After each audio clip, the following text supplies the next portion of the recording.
This photograph shows Opatów from before the war. If you were coming in from Kielce, this is the view you would have been greeted with. There is the 13th century church, which stands out and still stands out very clearly. The houses are mainly made of wood, although there are some brick buildings as well. One of which is the mill.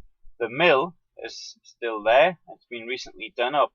In 2013, it was turned into a hotel and a restaurant. Another building of interest is a soap factory, which was owned by the Mandelbaum family. As far as I'm aware, they did not survive, but the owners of the mill did survive. They were sent to the Sandomierz ghetto, and from there they were able to escape. One thing that's particularly interesting is that it shows what the houses look like which were in the ghetto. This is not the ghetto itself, but the houses themselves were very similar. And you can imagine how difficult it must have been to have so many people living in houses of this type.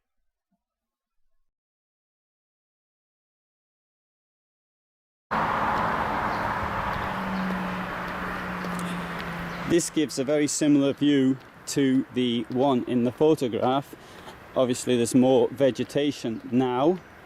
The former soap factory is gone, as are the ponds which were beside it.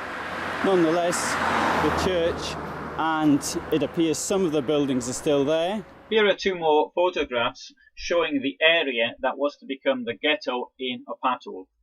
Some of these buildings are still standing. For example, on the right hand side we can see the mikveh, the ritual baths, which you'll see later in the film. Other buildings were removed in more recent times, as late as the 1980s. People in those days would live around a well in a courtyard. So in this film here, for example, we can see where the well was. Now this well is no longer used, but it's still standing and it's a bit of an antique. Today, of course, people have plumbing at home. This is Opatów. It's one of the oldest towns in Poland. It got its town rights in 1282, and there are many historic buildings here. Now where I'm standing, this is the main road, and I'm looking directly at the Warsaw Gate, which dates to 1520, and I believe there were 4 such gates, but this is the only one that's still standing.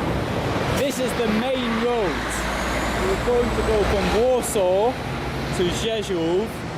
You could probably go this way because it's the main road between Radom and Rzeszów. Now when a few years ago, I travelled down to Krosno, I went past this gate along this road. You may see the sign there to go up there to a monastery, monastery and church, which also dates from the middle of the 15th century, and it's on the site of something which was put up there in 1040. Now, what I'm going to do today, though, is I'm going to actually concentrate on the Second World War and what actually happened here.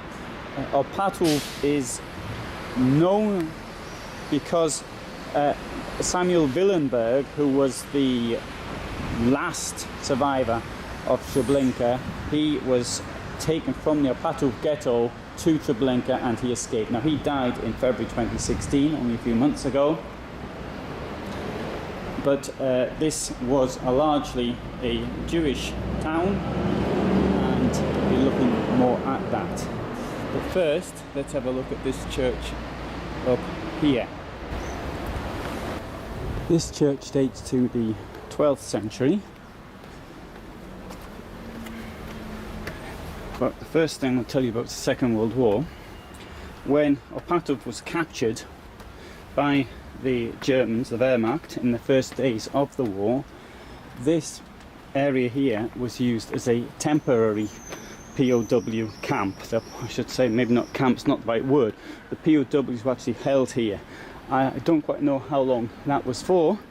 You can see it's got a relatively high wall around it, and it was guarded. There were people who escaped from it, of course. Well, that gives you an idea of where prisoners were kept.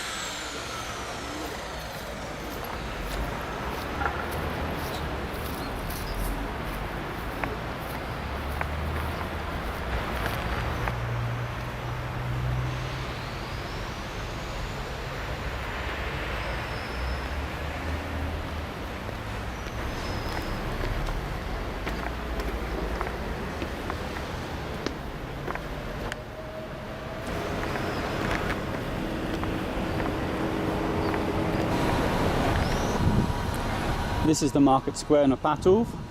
As you can see, it's a very large market square.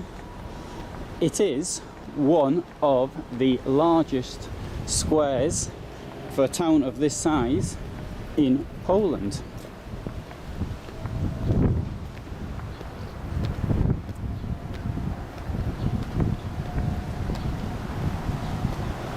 And at the bottom, the other end, we can see the historic town hall. Despite its importance for the town, as we can see, there are places where buildings probably once stood. And what we've got in a couple of places is empty plots. In fact, there's 3 empty plots. Now, when the Germans arrived here, which I believe was Wednesday the 6th of September 1939, they deliberately burned several buildings here, which would have been shops at the time. I don't know if that was on the plots which are vacant now, but this was an act of vandalism which was to typify the rest of the occupation. Another thing which may have happened here, Samuel Willenburg writes that when the ghetto was liquidated, the occupants of the ghetto, some 7,000 people, were brought here, and then there was a selection, and the majority of them were directed to the trains which take them to Treblinka. Of course, they had to walk to the railway station, which would have taken them all day to get there. Another source says that when the ghetto was liquidated, then they went to a sports field, and as the ghetto was in the streets there, for example, here would be a logical place to collect people. So there's the ghetto there. What we've got here in front is a memorial to somebody who was executed here following the 1863 uprising. I have his name there. So Major Topor Żywiorski. So this monument was put up in 1924, and we've also got here a memorial to the people who died during the Polish Bolshevik War of 1920, and that's much newer. I presume that the names below and that are from the uprising of 1863, although I don't know.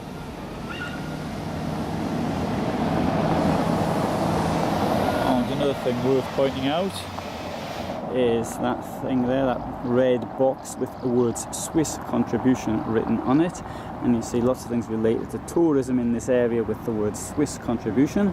This is the contribution Switzerland has to make for access to the European Union's free market. So for those who claim in the United Kingdom that it's they can have access for nothing, as you can see, it's not true.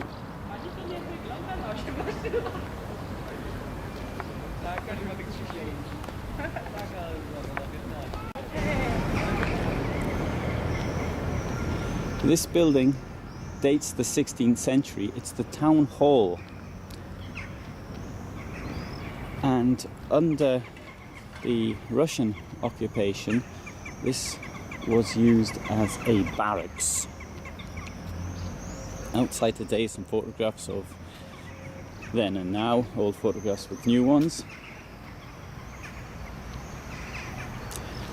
And this part of the square, a whole square was used as a market, and as far as I can tell, this part above all, here where I am now, was particularly popular. The building which is directly in front of me was a prison located right next to the town hall and close to the ghetto. On the night of the 12th to 13th of March 1943, it was attacked by a local Home Army unit, and they managed to free 80 prisoners. Now, what happened was that following Stalingrad, there was clearly a wave of hope everywhere, people becoming more interested in resisting the Germans, and they could see the point of resistance. So in an effort to try and control this, the Germans carried out raids in which a number of people were arrested. So they would take people out from this area and then to raid nearby villages, and prisoners were brought back here. Now, to attack this was a pretty brave thing to do, really, because it may not look like much today, but just to take an example, on the other side of the square, somewhere around there was a SD office. Now, there was 10 people who were stationed there, but further down there was the Polish police station. Another 10-12 people there. Now, in total, there were about 380 Germans or people working with the occupation authority in this area, including not only those, but within the former area of the ghetto. There was a Luftwaffe detachment, and they had a light anti-aircraft gun. As it turned out, that anti-aircraft gun worked against them, because after the Home Army blew off the doors to the prison, which you can still see the doors today. I suspect they may be originally repaired, I don't know, just guessing. They got the prisoners out, and the anti-aircraft started firing. Other detachments which were in the neighbourhood included, there's a school here, and there was about 60 or so people from Schupo. There was a company which was working in the stadium, which had about 20 armed Germans and Travniki manner, and the rest include soldiers which were in this area. So there was a lot of activity. The raid was a success, and the prisoners were released, and I think it would make a jolly good film.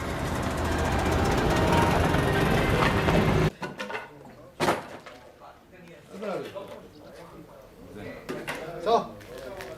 Przedzwonię do mnie.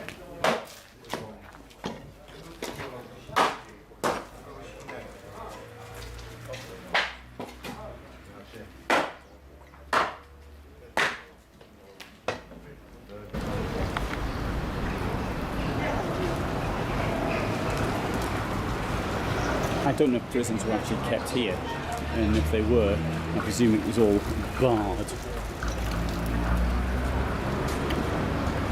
Have a look at the other side of the prison, and whilst I'm here, I'll just point out that the gate to Sandomir used to be down there, but it was taken away, as gates were taken away in many places at the beginning of the 19th century. We did the same in Newcastle, for example. Oh, now you can see the reverse. I don't quite know where the prisoners were held, but information about the prisoners, where they were kept, and also that the Germans were looking for new prisoners, was actually given by the warden of the prison, who was Polish, and he was handing information over to the Home Army. So that's how the Home Army knew when and how to attack this place. Let's continue further up into the ghetto. Returning to the question of the Russian army, roughly 9% of the entire Russian army before World War One came from lands that were Poland.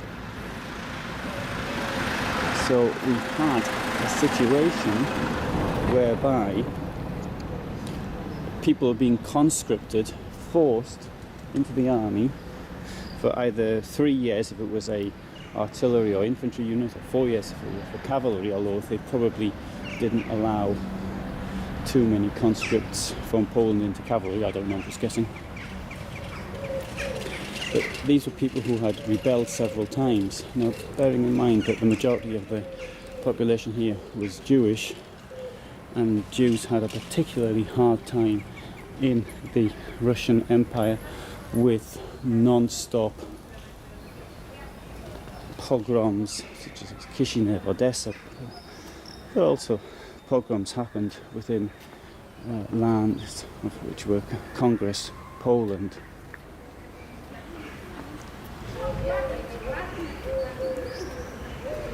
And nearly always provoked, of course, by the Russian authorities. Now, within a short time of the occupation starting, the Jews were forced into the ghetto, which was 3 streets. And what I'm now going to do is I'm going to show you these 3 streets, and this is the first one, Ulica Wąska.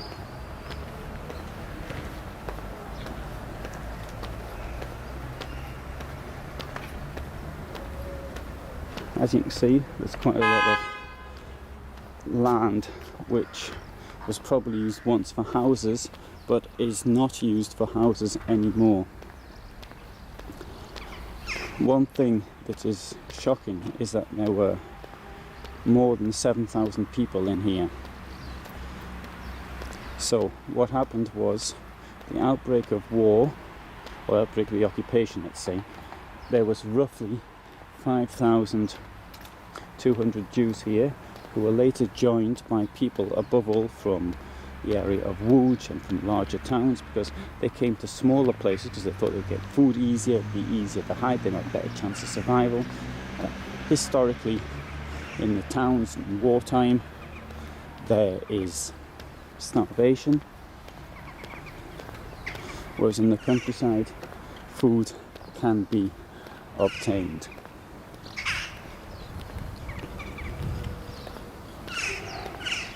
So they came to places like this. Now, the Nazis forced people to live in this area. Another thing which happened very quickly was that people were forced to do slave labour. Initially it would have been things like road building, which was nearby. Most of the roads around here were not tarmacked. They had no wind hardens at all. There were just 2 tracks leading somewhere. Later on, people were kidnapped, sometimes pulled off the streets or whatever, or even the Judenrat said that they had to go because the Judenrat had to draw up the list of people. They went to the arms factories, which is the north of here, which were set up by the Poles, or Polish government, in the interwar period. So that was places like Skarżysko, Ostrowiec, and in the Świętokrzyski area in general. People, ironically, who were sent to Skarżysko had the best chance of survival, as it turned out, even though the conditions there were pretty terrible.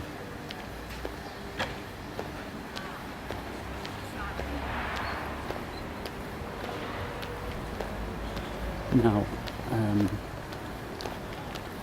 the exact size of the ghetto here I'm not too certain of, but I know from accounts that the street which is down the bottom here was used, because I found an account of somebody who was living in a street called Ulica Smetana, and he was living at Ulica Smetana too.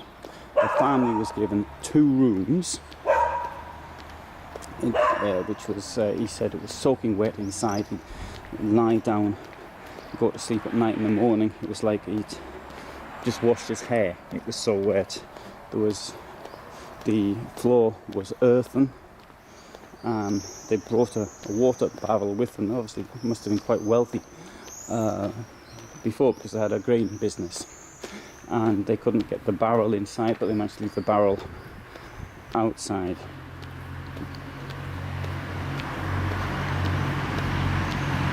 Now the word cmentarz in Polish means cemetery. It's the road that leads to the cemetery. It's the Catholic cemetery. Now, as far as I can tell, this cemetery was also used for shooting people, as was the Jewish cemetery. Normally, Nazis took Jews to the Jewish cemetery, and Catholics to the Catholic cemetery, but not always.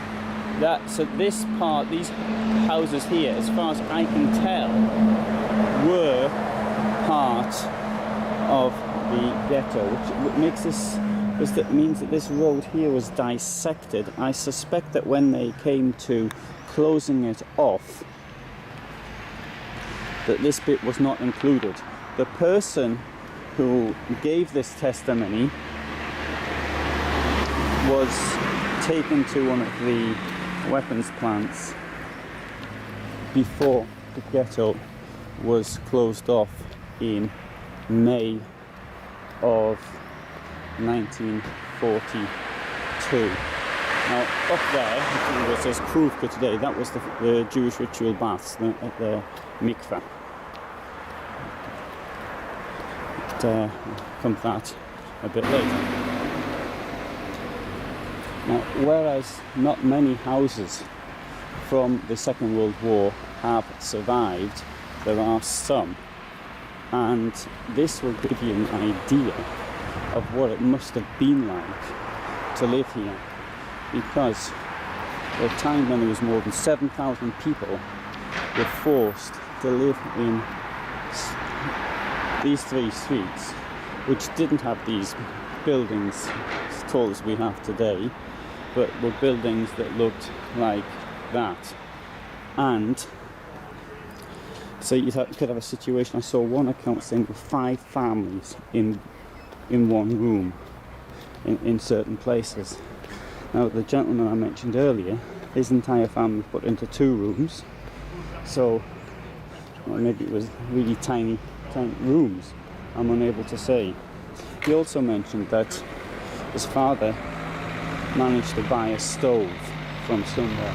Of course, the Jews who made up the small businesses, the blacksmiths, the tailors, the shoemakers and all the rest of it, there would have been people who knew how to make a stove.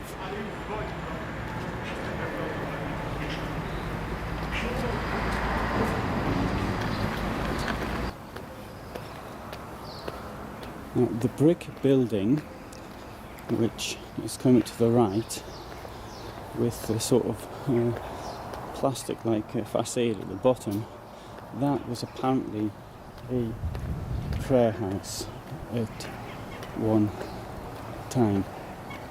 Now, the synagogue, one of them, was also in this street. I'm not terribly certain where it was, because I've seen drawings of it, and it's clearly on a slope.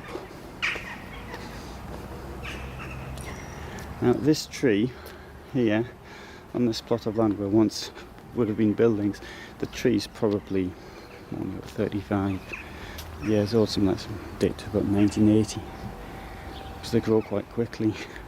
You see these empty plots where there were once houses. The population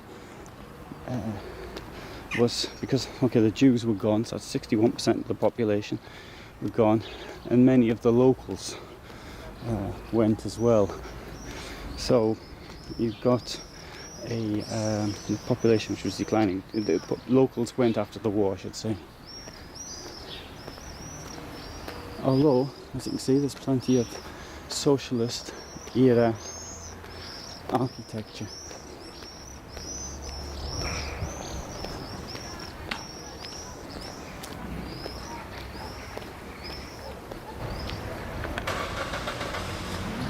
This street is Szeroka. The names were changed in 1948.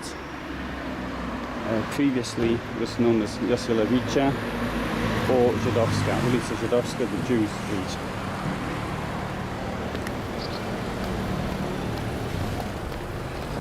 That street held the Judenrat building, which existed during the war, as well as the Jewish community centre before. One of the problems that existed here was disease such as typhus and starvation. Diseases which were caused by the massive overcrowding in, as you can see, in houses such as this one, with so many people living inside, the lack of sanitary facilities and the difficulty in obtaining water. And without a doubt hundreds of people did die of these diseases. Now, it was possible to leave the ghetto, of course, on pain of death, because it wasn't closed. In May 1942, the ghetto was closed. I presume that this was done by the use of barbed wire and maybe a wooden fence. Can't find evidence of exactly how it was done, but it wouldn't have been done something like in Warsaw with a brick wall or something. Just as far as the Nazis were concerned, for 7,000 people it wasn't worth the bother.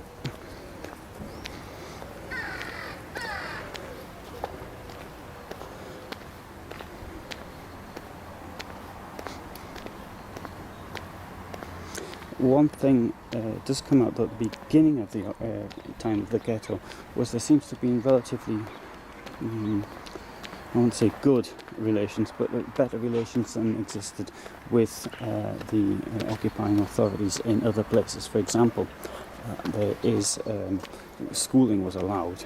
The Judenrat asked for permission to continue schools, and that was allowed, which is quite unusual.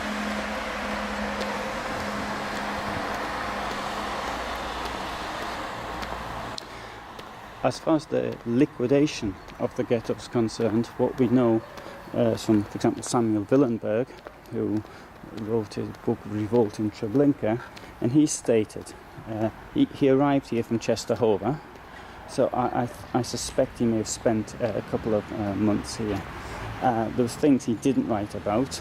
For example, in January of 1942, people came here from Silesia, young people who managed to get weapons somehow, and those people were betrayed, probably by informers. There were informers in all the ghettos, and then you've got the names of some of the people here. One of the names was something like Mandelbaum, but undoubtedly there were others. So the Germans found the weapons, and the weapons were confiscated, and the people who brought them were killed. Now, Willenburg, who was engaged in the Home Army, he does not mention that. So that's, and I know he was in Częstochowa beforehand, because he mentions the way when his sisters were arrested. He stated that on the day of the liquidation, a drummer was sent through the ghetto streets, these ones I just walked through now, telling people to get up 4 in the morning. Another account gives it as 5 in the morning, and also mentions sirens going off. Now, the people were then collected either in the main square, which you just saw to my right, or in another place. Some people were selected to stay behind and dismantle the ghetto. There are also accounts from some of them, because we know that 4 people actually made it back from Treblinka. 2 of them were executed murdered, I should say, in Skarżysko Kamienne. They made it back, some of them ended up at the work camp there. They tried to escape again and they were hanged. The other two have no idea what happened to them, but these are based on witness accounts. So they were able to say what happened at Treblinka. It wasn't just a case they had been in the camp.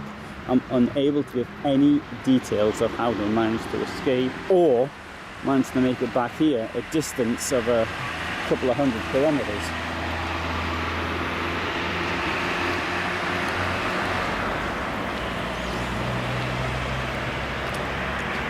So this is the mikveh.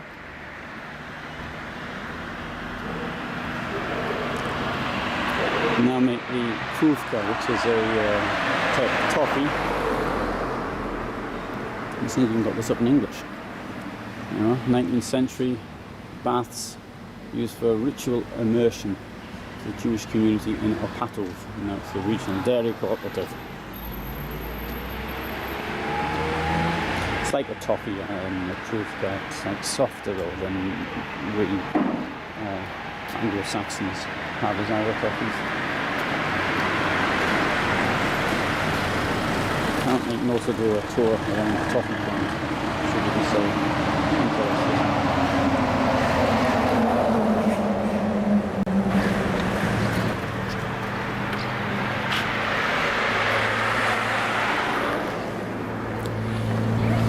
This is the former Jewish cemetery in Opatów.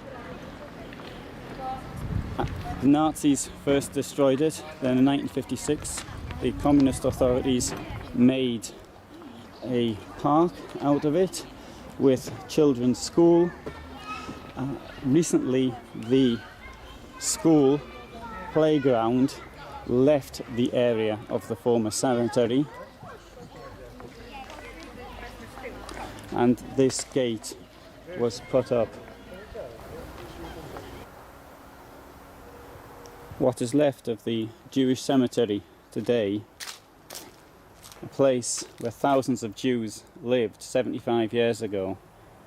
These 8 stones, or remnants of 8 stones, because they were smashed up and had to be set in concrete. This one is from 1989 to recall the Jews who lived in Opatów. This is the former Jewish cemetery.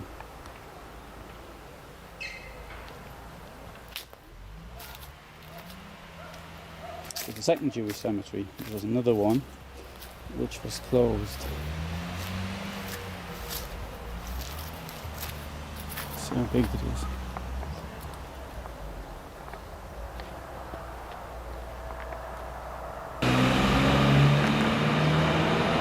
After the war, there were people who survived, but they didn't come back here.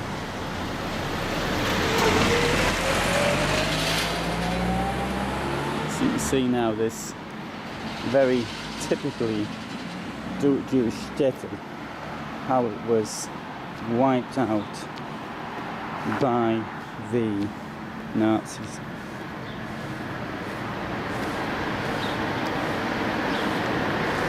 And now, 75 years later almost, how it still has not recovered.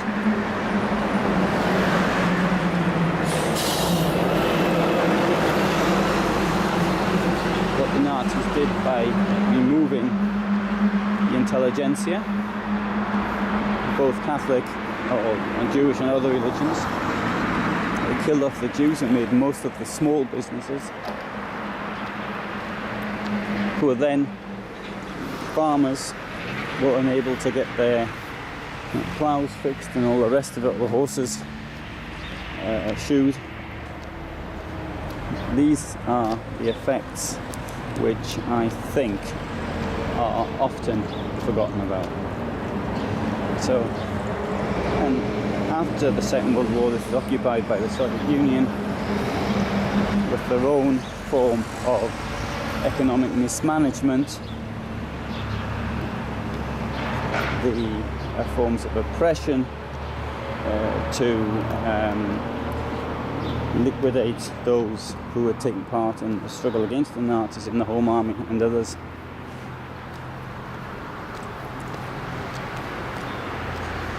And only since 89 that we've had a free economy and a free country, but 26 years, or 27 now, have really, okay, I'm sure it looks much nicer than it did before and there's more hope than there was before, but you can tell how much it is still suffering from what the Nazis, alongside their communist allies, did.